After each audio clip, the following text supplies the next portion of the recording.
I'm Charlie. I'm Josh. And today we're going to be talking about rent-to-roof schemes, also known as solar roof leases. We'll talk about what they were, why they started in the first place, and the problems that are associated with them. And we're Sunsave. We offer the UK's first solar subscription, which crucially does not require a solar roof lease. It means you can switch to solar with no upfront costs and instead make fixed monthly payments. To learn more about that, click the link below. Let's go. Let's start off with a bit of history to put everything into context. Let's talk about the Feed-in Tariff. This was a scheme set up by the UK government in 2010 designed to kickstart the launch of residential solar across the country. And it certainly worked. In 2007, the UK installed 3.8 megawatt peak of solar. Then in 2008, it installed 4.4 megawatt peak of solar. And then in 2009, that figure was 5 megawatt peak of solar. But by August of 2010, only 4 months after the FIT scheme started, the UK had already installed 12.12 megawatts peak of capacity, which was more than double the previous year. The FIT paid households for every kilowatt hour of electricity that they generated with a renewable source, and also paid them for every bit of electricity that they exported to the grid, which is what happened when a household was producing more energy than it needed. The FIT paid homes handsomely too, at least in the early days, and the contracts in the early days were also very long. So in the first couple of years, you could sign an FIT contract with the government that would last 25 years, which means they're not ending until the mid-2030s.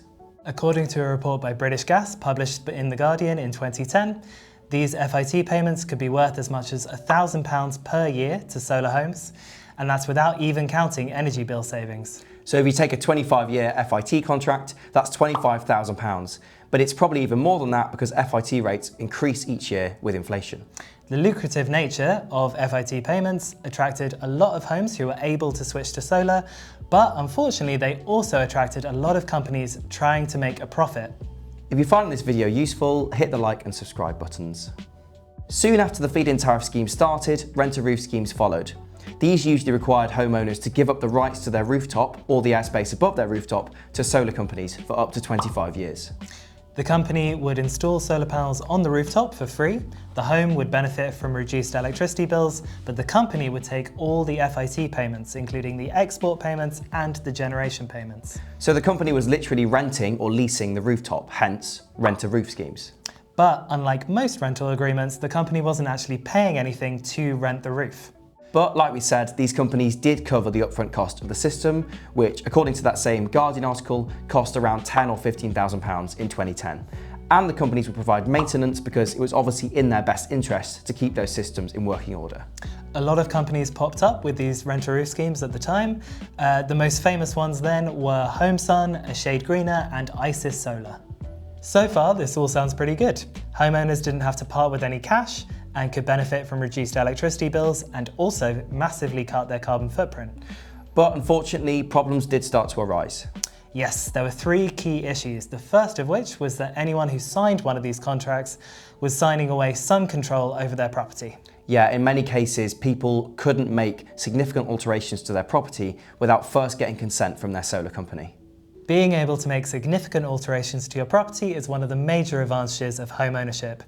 If you have the cash and you can get the planning permission, you can make a whole host of changes, including getting an extension, a loft conversion, and many other types of changes.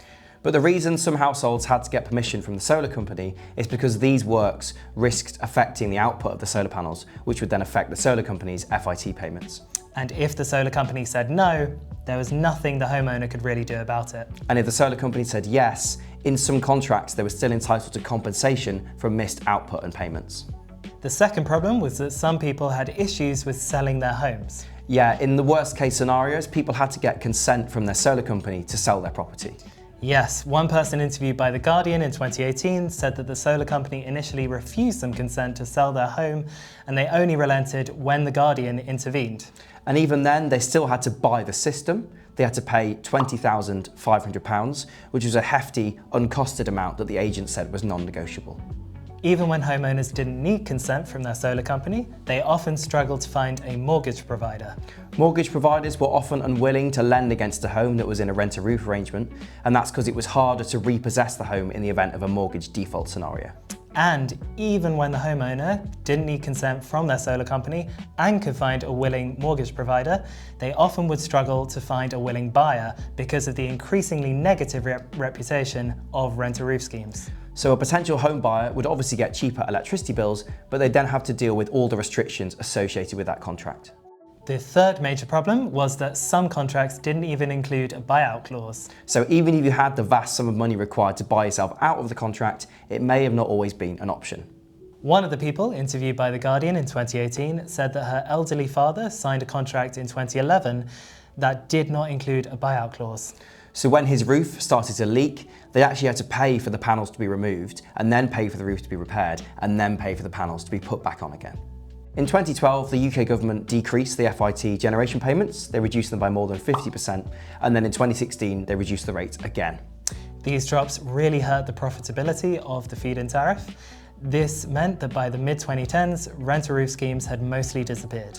But of course, there will still be lots of rent-a-roof scheme contracts that are still going. Lots of them won't be expiring until around the mid-2030s at the earliest. There are still people encountering difficulties with their rent-a-roof contracts. For instance, one person in 2024 on the Money Saving Expert forums was complaining because they weren't allowed to get a battery, they said, and they also weren't allowed to charge their EV during the day. Fortunately, it's difficult today to find companies in the UK offering a rent-a-roof scheme, but if you find one, make sure you read the contract very carefully and be wary of all the pitfalls we've just talked about. Some important questions to ask include: how will the contract affect my ability to sell my property? What happens if I want to make any changes to my home, like an extension or a loft conversion? How will the contract affect my ability to renew my mortgage or change mortgage provider? What maintenance services does the contract include? Can I exit the contract early if I want to? And are there any additional charges? We understand the appeal of arrangements that include free solar panels, but it's wise to look for something that isn't ultimately designed to catch you out. In summary, rent-a-roof schemes developed a bad reputation for good reason in the UK, and they're now much rarer. If you're interested in making the switch to solar, but you're feeling put off by the high upfront cost, consider Sunsave Plus, which is the UK's first solar subscription. It means you can switch to solar with no upfront cost and instead make fixed monthly payments. Sunsave Plus also doesn't require a roof lease, which means you don't have to give up any rights to your roof, and you will own your panels outright from day one.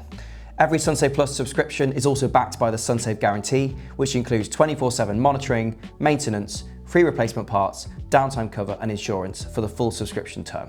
To learn more and find out how much you could save with our solar subscription, click the link below. Also down below, you can find a link to our Solar Advice Hub, which is full of very useful articles. And don't forget to subscribe to our channel for more solar videos like this. Goodbye!